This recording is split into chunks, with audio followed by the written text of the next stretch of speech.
reméljük, hogy az nem kitart. Akkor 2012. október 28-a Csilla és Ilu paraglidingol, miközben otthon esik a hó. Luizó is itt van, intézkedik.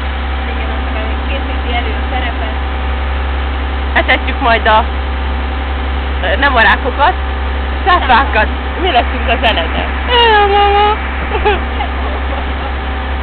Távol van egy fehér vitorla, Eden Beach Hotel. Eden Beach, Csillu gondolkodik.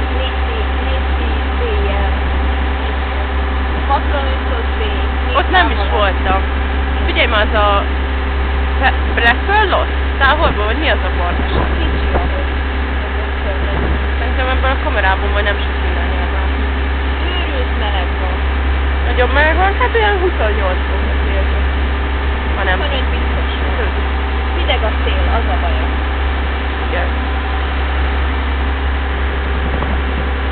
Na jó, kikapcsolom és akkor második felvonás. Második felvonás.